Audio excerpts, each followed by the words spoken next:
Space ഒരുപാട് നക്ഷത്രങ്ങളും ഒരുപാട് വ്യത്യാസമായ ഗ്രഹങ്ങളൊക്കെ ഉള്ള ഒരു ഇരുണ്ട സ്ഥലം. ഒരു എൻഡിങ് പോയിന്റോ ഒരു സെന്ററോ ഒന്നുമില്ലാത്ത വെറും ശൂന്യത. അപ്പോൾ ഇന്ന് നമ്മൾ സംസാരിക്കാൻ വേണ്ടി പോകുന്നത് ആ ഒരു സ്പേസിനെ പറ്റിയിട്ടാണ്. നമ്മുടെ ഈ ഒരു ഭൂമിയിൽ തന്നെ ഒരുപാട് നിഗൂഢതകളുണ്ട്, പരിഹരിക്കപ്പെടാത്തതും പരിഹരിക്കപ്പെട്ടതും. എന്നാൽ അതിനെക്കാട്ടി കോടാനുകോടി നിഗൂഢതകളുണ്ട് ഈ ഒരു സ്പേസിൽ. അപ്പോൾ സ്പേസിനെ പറ്റിയിട്ടുള്ള ഇൻട്രസ്റ്റിംഗും അത്ഭുതകരവുമായിട്ടുള്ള 10 ഫാക്ട്സ് ആണ് നമ്മളിന്ന് സംസാരിക്കാൻ വേണ്ടി പോകുന്നത്. അപ്പൊ ഇവിടെ അവസാനം വരെ കാണാൻ ശ്രമിക്കുക. വീഡിയോയിലേക്ക് പോകാം.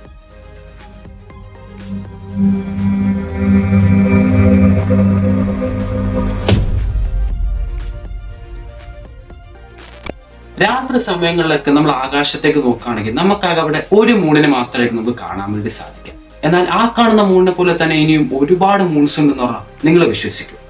ഏകദേശം നമ്മുടെ സോളാർ സിസ്റ്റത്തിൽ തന്നെ 290 മൂൺസ് ഉണ്ടെന്നാണ് പറയപ്പെടുന്നത്. എന്നുവെച്ചാൽ നമ്മുടെ ചന്ദ്രനെ പോലെ തന്നെ ഇരിക്കുന്ന ചെറുതും വലുതുമായിട്ടുള്ള മറ്റ് പല പല ഗ്രഹങ്ങൾ, അതിൽ സാറ്റേൺ തന്നെ 146 മൂൺസ് ഉണ്ടെന്നാണ് പറയപ്പെടുന്നത്.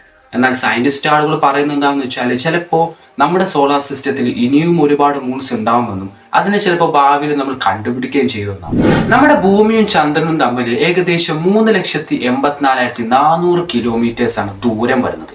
എന്നാൽ നിങ്ങൾക്കറിയാം, നമുക്ക് ആ ഒരു സ്പേസിൽ നമ്മുടെ ഗാലക്സിയിലുള്ള എല്ലാ പ്ലാനറ്റ്സും നമുക്കിങ്ങനെ ഫിറ്റ് ചെയ്ത് നമുക്ക് വെക്കാൻ വേണ്ടി സാധിക്കും.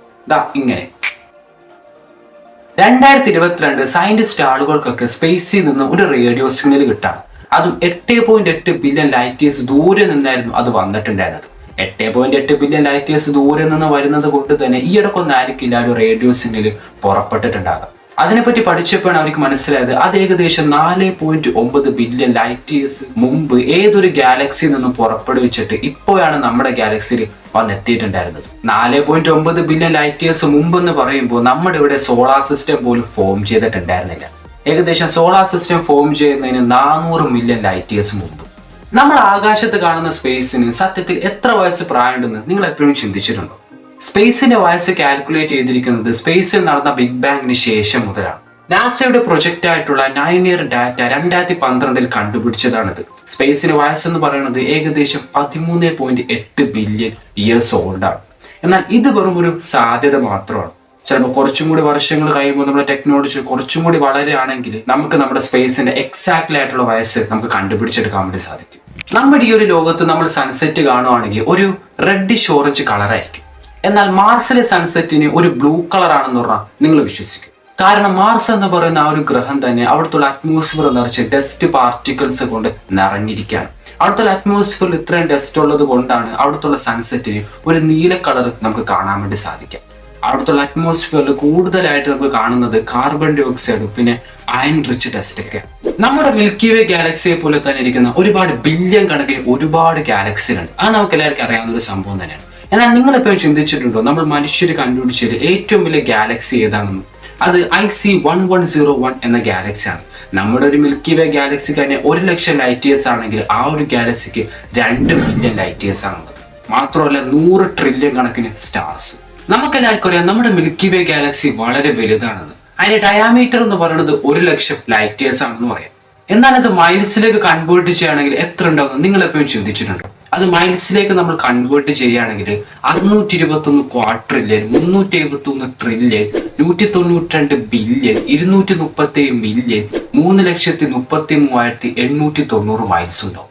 കുറച്ച് വർഷങ്ങളായിട്ട് നമ്മളെല്ലാവരും ചിന്തിക്കുന്ന ഒരു സംഭവമാണ് ദിവസങ്ങളൊക്കെ എന്ത് പെട്ടെന്നാണ് കഴിഞ്ഞു പോകുന്നത്.